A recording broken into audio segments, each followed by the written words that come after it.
Es gibt Yachten, die erkennt man auf den ersten Blick. Aluminium, Decksalon, Knickspanter, das kann nur eine Reinke sein.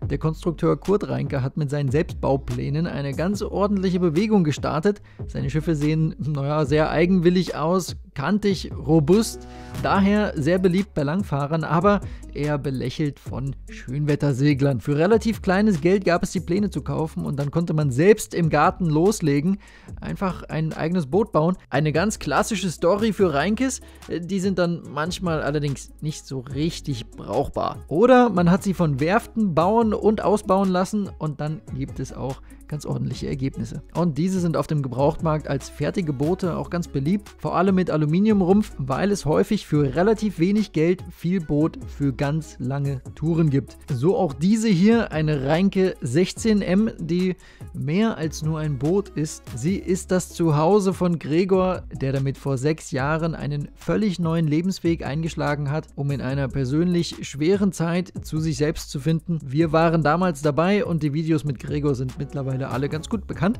Als eines unserer ersten Videos ist die Vorstellung seines Bootes damals qualitativ nicht ganz so sehr gelungen. Das holen wir heute nach. Wir sind zu Besuch an Bord in Kroatien, denn Gregors Zeit mit seiner Sambu ist zu Ende und sie steht aktuell zum Verkauf. Wieso, weshalb, warum, was in der Zwischenzeit passiert ist und eine ausführliche Bootstour, das gibt es heute. Los geht's.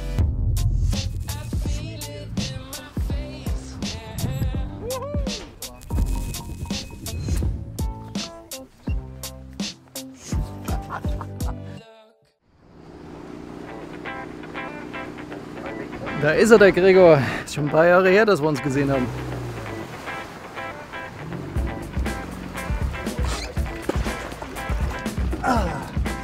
Darf ich? Hallo. Schön, dich wiederzusehen. Hallo. Servus. Hi, Moritz. Hi, Gregor, grüß dich. Hi, schön, dich zu sehen. Okay. Gucken wir mal. Jetzt gucken wir mal, ne? Ja, wie es aussieht hier.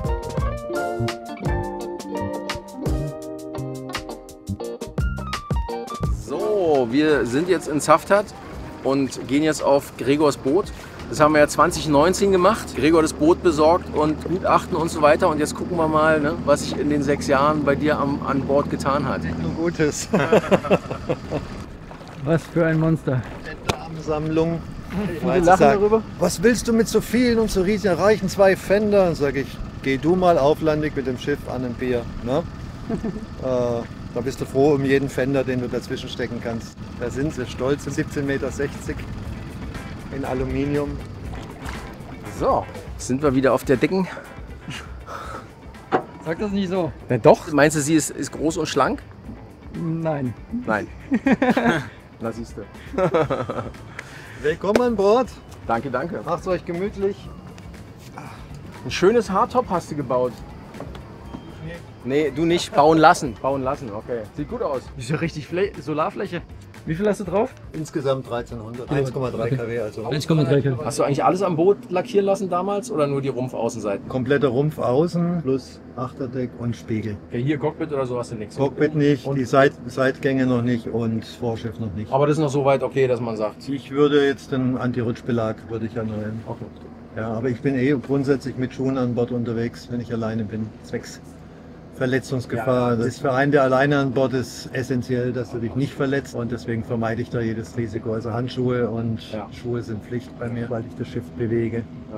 Ja, und die Fenster sind ja neu am Rumpf komplett aus Glas, Sicherheitsglas und der Decksalon, die sind ja auch komplett neu. Sind die geklebt oder mit Rahmen? Geklebt. Geklebt. Ja, okay. Wie funktioniert ein Starlink mit der normalen Antenne hier? Das musst du ja immer ausrichten, ne? Die hat ja normal 30 Grad Neigung und dann richtet sie sich aus, wenn sie irgendwann den... Die richtet sich selber aus. Die hat einen Motor noch drin. Das ist die Generation 2, die hat noch den Motor drin. Ich habe sie aber, wenn ich vor Anker bin oder unterwegs bin, in diesem sogenannten Horizontalmodus, nennt sich das, kannst du in der App einstellen. Angeblich sinkt dann die Datenübertragungsrate etwas ab, aber ich habe im Horizontalmodus immer noch 200 bis 300 Download und 20 Upload. Und so muss es sich auch nicht ständig verstellen. Und wenn du schweust hier in den Gebieten, da drehst dich ja manchmal 360 Grad, 2-3 Mal in der Nacht, dann müsst du die ja immer nachregeln. Das kommt mir bekannt vor hier. Wir sind ja auch schon ein paar Mal da gewesen, ne? Wir sind schon ein paar Mal da gewesen. Genau. Das ist einer der schönsten Arbeitsplätze. Ja, das mit dem Decksalon ist schon sehr cool, muss ich sagen. Da Gregor hier alleine unterwegs ist, hat er sich hier einen Arbeitsplatz zugelegt. Auf dem Salontisch, hat Rundumblick, schön hell alles. Kannst von hier aus auch alles steuern. Das ist schon gut gemacht auf alle Fälle. Ich bin ja eigentlich kein Reinke-Fan, ehrlich gesagt. Aber die ist schon echt gut, vor allen Dingen auch aufgrund ihrer Größe macht sich das bemerkbar. Also kein Reinke-Fan, weil die Performance halt so ein bisschen schwierig ist. Aber hier macht es halt einfach auch die schiere Größe, Länge des Bootes, ja, Länge läuft. Und damit ist die auch schon wieder gut zu segeln. Und du hast halt viel Platz in dem Boot einfach. Und aufgrund des Materials, nämlich Aluminium, ist sie halt auch sehr, sehr widerstandsfähig. Also das ist ein ganz typisches Langfahrtschiff, Blauwasserschiff, mit dem man eigentlich alles machen kann. Und da Gregor hier drauf lebt, ist das Boot halt nicht leer, sondern eher voll und bewohnt, wie man sieht, immer noch wie vor 6 Jahren. Im gleichen, vielleicht eher in einem besseren Zustand, weil er hat etliches dran gemacht, da kommen wir noch drauf. Wie zufrieden warst du mit deinem Boot in den letzten Jahren?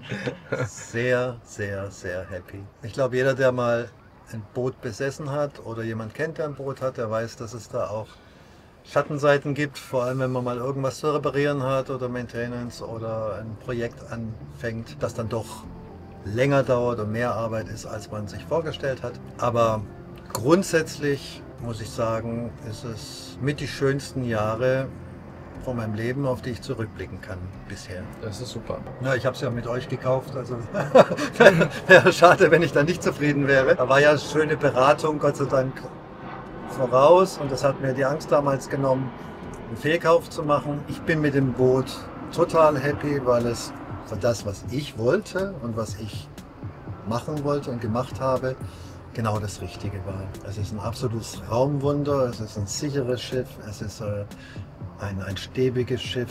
Du kannst da einbauen und lagern, was du willst. Du hast da endlos Möglichkeiten. Ich habe kein Platzproblem.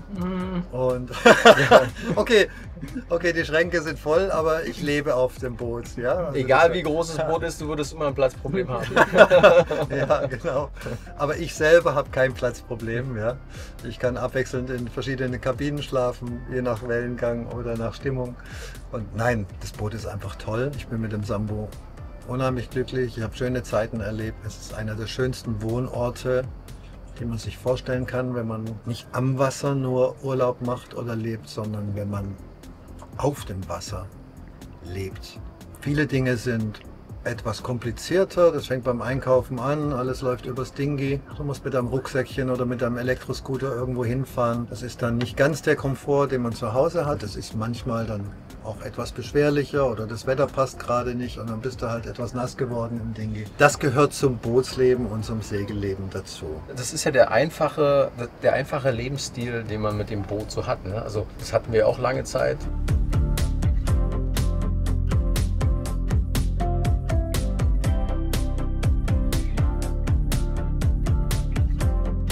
Das ist hier quasi deine elektrische Winch, ja? Ja, die Gehör einrollen, draufsetzen,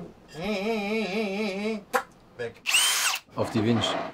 Genau. Meine erste Bitte war aus Aluminium, den ich gekauft habe. Da gab es noch keine Alternativen, der ist dann in der zweiten Saison durchgebrochen. Das ist jetzt eine andere Firma, das ist Maschinenstahl. Ja. Und der hält. Wie lange hält der Akku? Ich habe 2 Stück. Der ist mir nie ausgegangen. Also ich habe noch nie wechseln müssen tagsüber. Bei der Genua eine Wende. Also für die Schoten habe ich tatsächlich nicht genommen. Ich nehme es für die Rollanlage zum Bergen des Segel oder zum Segel setzen, also Ja. Großsegel hochziehen. Die Schoten, die mache ich von Hand. Kann ich verstehen. Ist eine gute Alternative zu den sehr, sehr teuren Elektrowinchen. Ne? Und man muss die auch unterkriegen. Ne? Das ist ja dann auch ein bisschen Aufwand. Und du hast dann gleich noch einen Akkuschrauber. Und du hast gleich noch einen Akkuschrauber, ja. Wir hatten ja damals, gesagt, hatten wir dich gefragt, willst du nicht eine Nummer kleiner nehmen? So 12, 13 Meter vielleicht, ne? Ja. Was sagst du da jetzt dazu? Ja, ich muss ehrlich sagen, der Rat war sinnvoll und richtig aus der einen Perspektive. Ja, weil ihr ja genau gewusst hattet, was ich eigentlich machen will und was ich vorhabe und ihr auch mein Budget kanntet. Aber vom Lifestyle ist es natürlich auf so einem großen Schiff ein Riesenunterschied, ob du auf einem 17 Meter Schiff bist oder auf einem 13 Meter Schiff. Ja, das sind Welten nochmal von der Breite, vom Volumen her, von der Maintenance her, von der Bedienbarkeit, weil ich viel Single-handed unterwegs bin, wäre ein kleineres Schiff sicherlich einfacher gewesen. Ja, ich musste mir viele Dinge hart erarbeiten oder auch ein bisschen optimieren. Was weiß ich habe jetzt zum Beispiel so ein kleines Spielzeug hier, da kann ich nicht nur den Anker, sondern auch den Bugstrahler mit bedienen. Das heißt, wenn ich alleine anlege, kann ich in die Box reinfahren, kann die Hecklein übergeben. Und wenn es mir den Bug wegdreht, dann mache ich einmal tick, tick, tick und dann steht das Boot wieder gerade. Ja? So musste ich vorrennen, Bugstrahler anmachen, wieder zurück, Leine zurückwerfen. Das waren die ersten Male, das war mir zu hektisch und ja, ist doch super. Ne? War auch für mich persönlich dann sicherheitsrelevant, weil ich gesagt habe, okay, Zeit ist in dem Moment beim Anlegen wichtig, wenn du alleine bist. Dann macht man sich solche kleinen Optimierungen. Und dann geht es auch mit so einem großen Schiff. Da es solche Lösungen gibt, ist doch perfekt.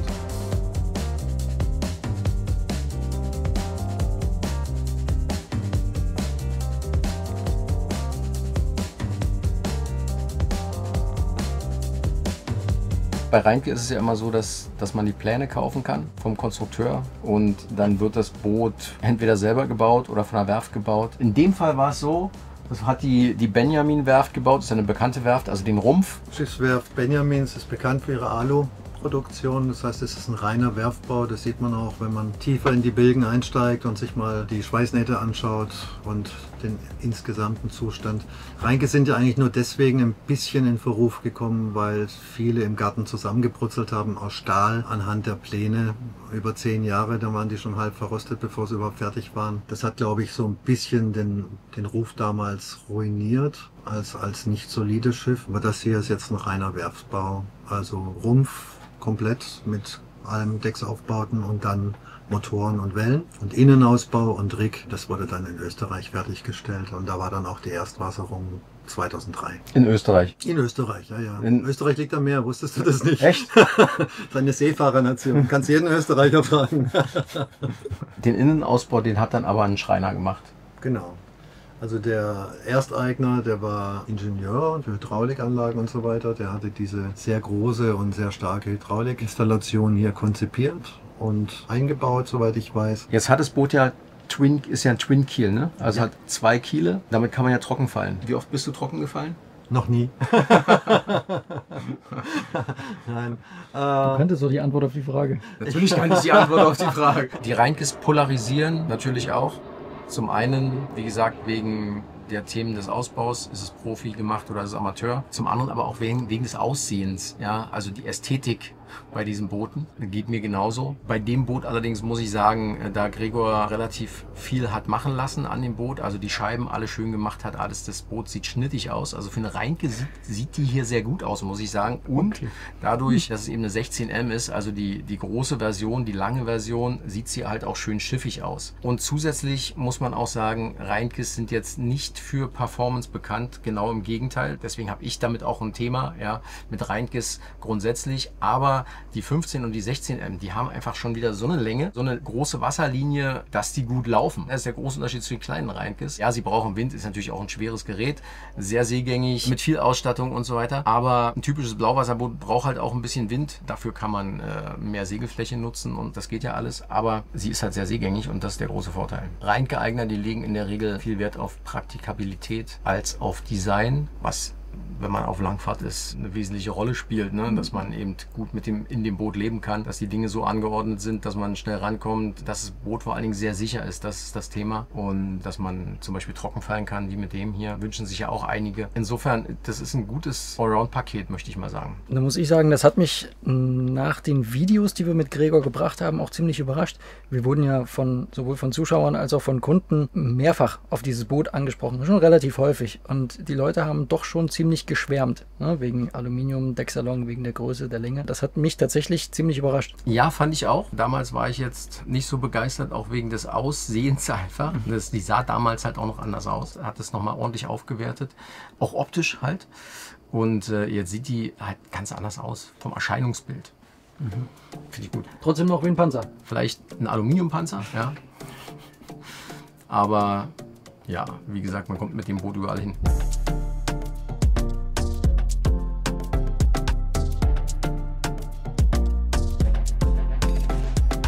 So, jetzt machen wir mal kurz eine Roomtour. wo wir schon hier unten sind. Das hier ist die Bugkabine im vorderen Bereich. Dahinter ist dann die Segellast und der Ankerkasten. Man beachte die Stehhöhe. Die Stehhöhe, die ist sehr gut bei dem Boot. Ne? Also hier, guck mal.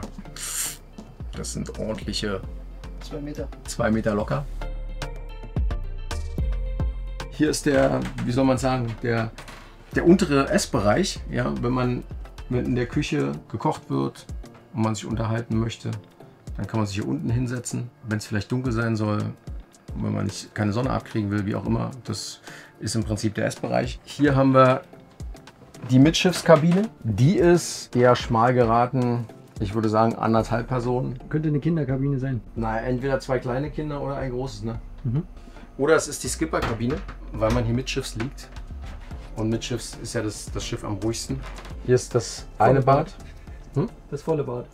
Das volle eine Bad. Hier war die Pantry. Gregor kocht meistens induktiv, weil er genug Strom hat. Ansonsten wäre ein Thema, was mir am Anfang schon aufgefallen ist, also beim ersten Mal, als ich das Boot gesehen habe, es hat keinen kardanisch aufgehängten Herd. Das ist so ein bisschen ein Thema, wo ich jetzt auf Langfahrt, wenn ich auf Langfahrt bin, sagen würde, okay, das würde ich mir hier auf alle Fälle einbauen. Hier hat man ja genug Platz drunter, da müssen halt die Fächer, das Fach hier unten raus. Und dann baut man sich da eine Kardanik ein. Finde ich ein bisschen merkwürdig bei einem Mono, aber ist halt so. Ansonsten hat man hier halt relativ viel Platz.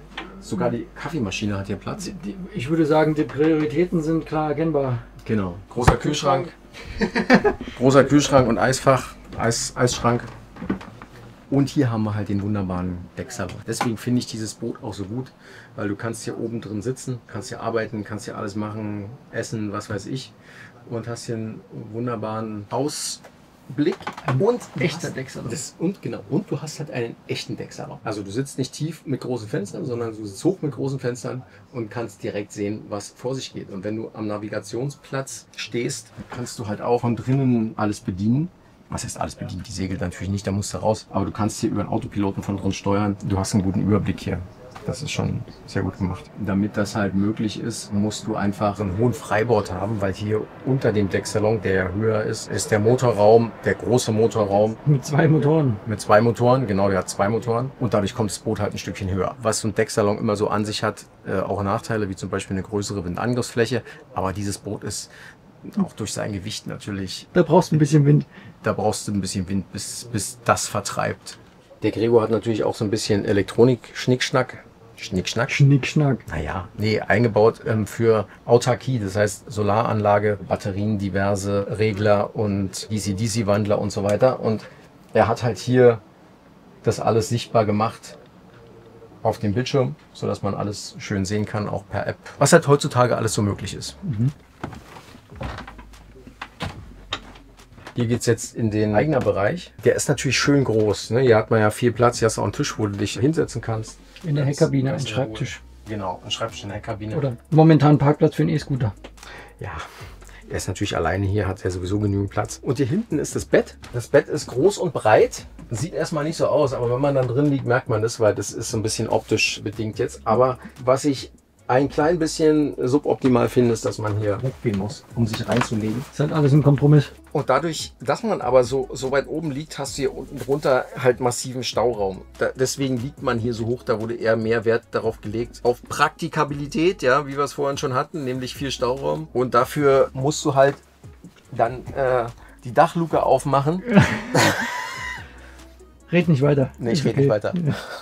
So, hier haben wir dann das Eignerbad im Heckbereich, auch praktikabel eingerichtet. Das ist eine manuelle Toilette, vorne ist ja die elektrische. Dusche mit Duschvorhang, damit man das Klo abtrennen kann. Und gleichzeitig Durchgang zum großen Maschinenraum. Mit den beiden Motoren, ich hätte jetzt fast gesagt den 3 Motoren, weil er hat ja auch einen Generator, aber der hat 2 Antriebsmaschinen, 2 Diesel, also 2 Janmar. Der Vorteil liegt, glaube ich, auf der Hand. Man hat eine Redundanz. Und wenn eine ausfällt, dann hast du immer noch eine andere. Und was ich auch gar nicht so schlecht finde, ist, durch die Kombination der beiden Motoren mit den entsprechenden Propellern kannst du das Boot auf der Stelle drehen. Dauert ein bisschen, ja, weil die Propeller relativ dicht beieinander liegen. Jetzt nicht wie beim Katamaran weit auseinander.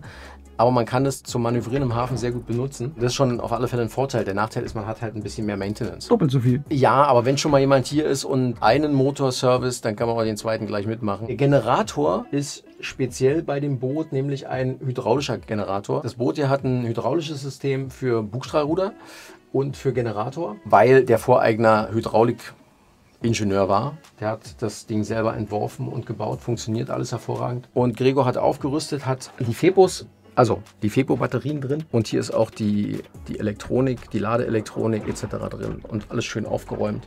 Man kommt hier überall sehr gut ran. Aber erstmal kommt man hier in den Motorraum rein und denkt, oh, was ist denn hier an Technik alles verbaut? Wahnsinn. Aber man steigt hier relativ schnell durch und Gregor ist hier durchgestiegen, obwohl er kein Techniker ist. Also das ist auf alle Fälle machbar.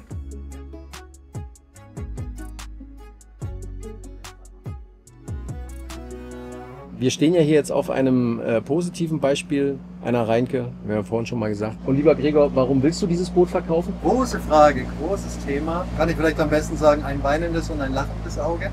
Ganz tief im Herzen will ich es eigentlich nicht verkaufen, weil das Boot mir sehr viele wunderschöne Momente und Jahre beschert hat und das Leben auf diesem Schiff. Aber ich würde sagen, nicht nur das Schiff hat eine Weiterentwicklung durchgemacht, sondern auch ich. Sagen wir mal einfach mal eine mentale Evolution. Ich habe einfach noch entdeckt, dass es noch andere Dinge im Leben gibt, die mir auch sehr wichtig sind und die ich auch noch auf meinem Wunschzettel habe. Ich bin jetzt 60, darf jeder wissen, mache ich kein Geheimnis draus. Ich sehne mich nach einer Partnerin, nach Geborgenheit, nach Family. Und ich habe eine nette Frau kennengelernt und da sind auch Kinder und dann passt dieses Konzept mit diesem großen Schiff, was ja eigentlich für ein Leben an Bord perfekt ist, eben nicht mehr hundertprozentig dazu. Das heißt, ich werde mich vom Sambo trennen, aber nicht ohne mich dankbar zu verneigen vor diesem Schiff und sagen, danke, dass du mich begleitet hast die ganze Zeit und mir so viele schöne Momente geschenkt hast. Und jetzt werde ich einen neuen Abschnitt meines Lebens angehen. Uff, da kommen mir ja fast die Tränen jetzt.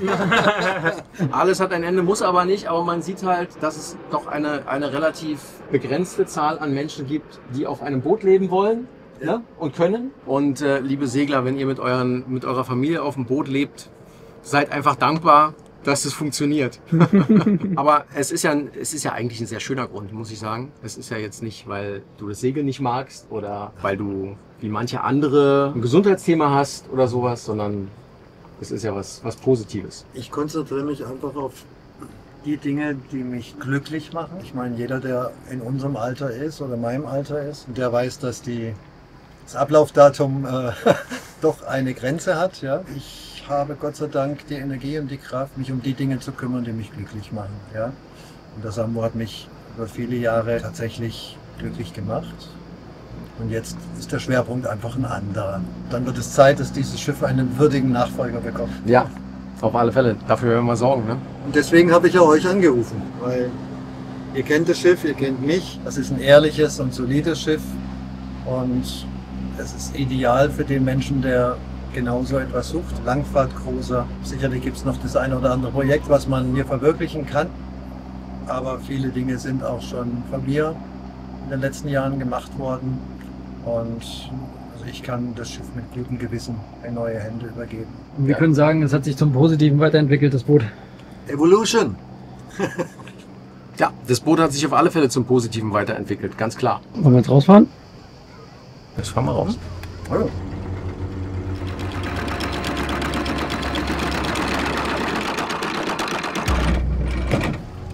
Übrigens lässt sich die Geschwindigkeit anpassen, weil es ja hydraulisch ist. Langsam, mehr Gas, schneller. Ja. Das gleiche für den Bugstrahler.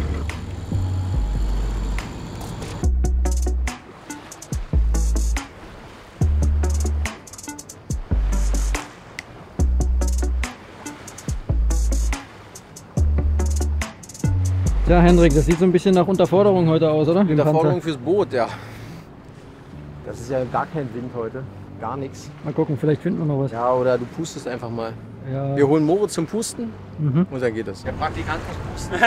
Genau. Beide Motoren laufen. Dreht der Wind hier drin? Was noch vorhanden ist, das bisschen? Ah, die Winschen sind neu gekommen, ne? Ja. Selbstholende Winschen von Antal, solide Stopper. Die Stopper sind auch neu gekommen. Ja, ja, alles neu. Die Umlenkungen auch anscheinend. Genau. Das ist auf alle Fälle nochmal ein Upgrade, das Gregor gemacht hat. Und zwar lief vorher die ganzen Leinen, Falle und so weiter. Das lief alles über die Mastwinschen. Also man musste zum Mast vor. Und er hat jetzt im Rahmen des Rimini-Aufbaus und die Scheiben hier vorne alles ins Cockpit gelegt. Mit natürlich diversen Umlenkungen und Fallenstoppern und auch Winschen hier vorne. Selbstholende Winschen. Das System ist noch nicht ganz fertig. Ich habe schon vorgesehen, dass man da noch ein Zweileinen-Ref einbauen kann. Dann kannst du auch am Vorlig unten noch den Zug draufbringen. Ja. Meiner persönlichen Meinung dann die Ideallösung für ein klassisches Rig. Aha, jetzt kommt er zum Einsatz. Der Gerät. Der Gerät schläft nie. Und der Gerät bleibt schweißfrei. Bereit, Moritz? Ja. Ohne Widerstand, du kannst auch einhändig machen. Okay.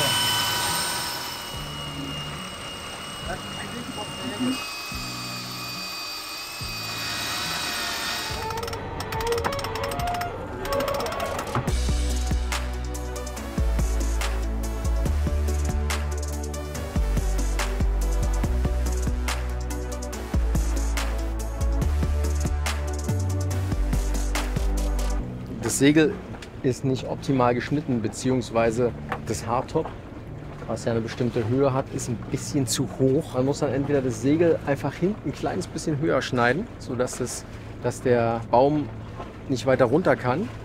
Man kann auch die Beschläge, Gregor, die müssen nach hinten geschoben werden, damit die da nicht draufknallen können. Ne? Die Beschläge nach hinten und dann geht das. Also ich würde das Segel ein kleines bisschen hinten höher schneiden, damit der Baum ein kleines bisschen höher kommt und nicht drauf rein kann. Segelmacher damals, wir haben den Großbaum schon 30 cm hochgesetzt. Ach, habt ihr schon? Ja, ja. Extra für diesen Und Umbau. hast du da das Segel angepasst? Ja. Nee, das war das, was mit dem Originalsegel möglich war. Ah, okay. Wenn ich den Großbaum jetzt höher wollte, müsste man Segel kürzen. Und die Idee war sowieso, dass man den Unterliegskeder rausschneidet, dass er sich leichter trimmen lässt. Aber da das Segel sowieso uralt ist wahrscheinlich noch das Originale. Genau. Man kann es noch weiter fahren, aber das Profil ist nicht mehr so richtig vorhanden. Das lohnt sich nicht mehr. Das lohnt sich nicht mehr, da irgendwas dran rumzuschneiden. Da müsste einfach irgendwann mal ein neues Segel her. Man kann jetzt für die ersten Übungsfahrten kann man das einfach benutzen, ja. Aber da muss einfach mal ein neues her. Regattasegel für die Reinke. Ein Regattasegel für die Reinke, genau. Und, was ich auf alle Fälle machen würde, das System ist ohne Segelabdeckung, also ohne Lazyback. Ich würde hier auf alle Fälle ein Lazyback einbauen, weil dann fällt das Segel einfach rein, du kannst zuziehen, es ist UV-geschützt und die ganzen Reffleinen, die ja dann auch runterkommen, die können einfach drin liegen und drin liegen bleiben, ohne dass du die jedes Mal hier irgendwie durchziehen musst. Das ist natürlich wesentlich besser. Sowas muss dann kommen. Aber das ist ja auch kein Act, das ist dann normal. Dann funktioniert das Ganze auch mit der Höhe des Großbaums. Und was man auch sieht, das Großsegel ist ein bisschen klein geschnitten, die könnte größer sein. Du hast hinten bestimmt noch mal, ich sag mal 15 Zentimeter mehr längeres Unterlieg, was du da schneidern kannst und damit hast du einfach noch mal ein bisschen mehr Segelfläche. Großsegel haben wir jetzt oben. Ihr seht, Mannschaft ist verschwitzt, aber ich erinnere mich sehr gerne an die Kommentare in den früheren Videos, wo etliche gefragt haben, oh, tolle Schiffe, aber du segelst das Schiff nicht alleine, oder? Nein. Doch, aber es ist halt Arbeit, langsam, Stück für Stück, Pause machen, nächstes Segel, dann geht das auch. Man kann es noch eine ganze Menge optimieren. Also dass es einfach leichter geht, leichter läuft. Ja, im Zuge des neuen Großsegels können da einfach Mastkars ran, die Kugel gelagert sind sozusagen, also die umlaufenden Kugeln. Damit geht das Segel schon mal ein ganzes Stückchen einfacher hoch. Und Gregor zieht die Reffleinen immer wieder mit ins Cockpit rein, wenn er das Segel runterlässt. Das ist der große Widerstand, deswegen kriegst du das Segel nicht hoch. Weil dieser Widerstand von den 3 Reffleinen so groß ist, dass dein Akkuschrauber das nicht mehr schafft. Also ich bin echt froh, dass ich jetzt endlich einen Grund habe, warum ich es nicht hochkriege. Jetzt habe ich endlich eine Erklärung. Das ist nicht nötig, im Gegenteil, weil wenn du das Segel hochziehst, dann müssen die ganzen Reffleinen wieder mit durchgezogen werden und das ist ein Widerstand, der ziemlich groß ist und deswegen ging das Segel nicht gut hoch. Also mit einem Lazyback, wo die Leinen drin liegen können, fertig. Vorsegel ist, also die große Genua, die ist an sich vom Textil her noch ganz okay, also hat keine UV-Schäden, außer der UV-Schutz. Der UV-Schutz, der ist gerissen an vielen Stellen. Der muss mal neu gemacht werden, kann man ja draufnähen lassen, neu, das ist ja kein Problem. Aber sie haben halt auch nicht mehr dolle Profil. Gilt für alle Segel hier. Man kann noch mit Segeln, vielleicht noch eine Saison, wahrscheinlich auch 2, Aber wenn man ein bisschen Performance haben will, sollten die Segel mal neu gemacht werden.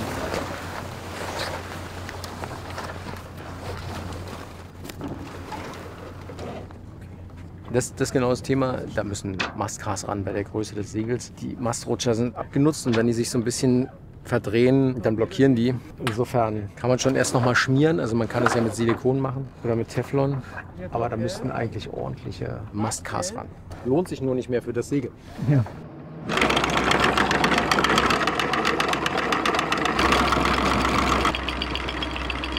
Grün jetzt, ja. Also Gregor hat sich ja gut eingearbeitet, ne? So der Vergleich damals zu heute läuft, würde ich sagen. Man sieht ihm an, dass er happy ist. Ja, macht er gut. Er ist glücklich damit. Redet ihr über mich? Ja, wir reden über dich. Ja, ich habe gerade Soll ich noch mal gesagt, gehen? nö, ich habe gerade gesagt, dass du dich gut gemacht hast. Ich fühle mich auch besser. Ist mir klar, gibt es Aufgaben, Herausforderungen. Ich habe den Mut, Dinge zu verändern, Dinge neu anzugehen. Ich glaube daran, dass ich alleine für mein Glück verantwortlich ist, nicht andere, nicht das Schicksal oder sonst irgendwas. Ich versuche herauszufinden, was mich glücklich macht, was mich erfüllt, was ich mir wünsche. Und das versuche ich dann umzusetzen oder so nahe dran wie möglich zu kommen. Neue Segel sind sicherlich nicht schlecht und dann hast du auch gleichzeitig die Optimierung, was wir jetzt schon besprochen haben, von den Punkten. Aber dann hast du ja ein solides Fahrtenschiff, mit der du um die Welt gehen kannst oder wo du sagst, Adria, aber mit viel Komfort. Ja. Das ist die Stärke von Sambo. Das ist ein Hausboot, ein Wohnschiff. Da kannst du kochen, da kannst du dich austoben. Es gibt was zu essen und es gibt immer was zu trinken. Sehr lecker. War sehr schön bei dir, hat Spaß gemacht, das Boot mal wieder zu sehen, bevor es dann einen neuen Besitzer findet. Wie fühlt sich das an? Erstaunlicherweise im Moment bin ich ganz klar und sage mir, das ist die richtige Entscheidung. Ich glaube, der Schmerz kommt immer dann erst, wenn es soweit ist und der Vertrag unterschrieben ist und ich meinen Koffer ins Auto packe und sage, jetzt fahre ich weg vom Werfsgelände. Die Rückreise nach Isola ist ja schon, jeder Platz, an dem ich bin, wird der letzte sein, an dem ich mit meinem Boot bin. Insofern ist das jetzt natürlich auch eine Abschiedstour. Und das Schöne ist halt, dass immer wieder meine Familie dazukommt, mein Bruder, meine Neffen. Und wir das so als Gelegenheit nutzen, so eine Sambo-Abschiedstour zu zelebrieren und uns alle nochmal zu sehen. Das macht es mir dann einfacher. Sehr schön. Besichtigungen werden dann in Isola stattfinden und möglich sein. Da wird das Boot dann liegen. Der aktuelle Preis für Gregors Reinke ist 179.000 € für einen zügigen Verkauf. Wer sich für das Boot interessiert und mehr Details erfahren möchte, auch über den Zustand, kann direkt weiterschauen, nämlich ein zweites Video zur Vorstellung auf unserem neuen Kanal Bootsprofis Yachtbroker. Der Link ist in der Videobeschreibung und hier links eingeblendet ist das allererste Video mit dem Gregor, wie wir 2019 zu seinem Boot gefunden haben. Draufklicken, anschauen, lohnt sich, das ist die pure Nostalgie. Bis zur nächsten Folge Bootsprofis, eine hübsche Zeit euch allen. Ciao, ciao.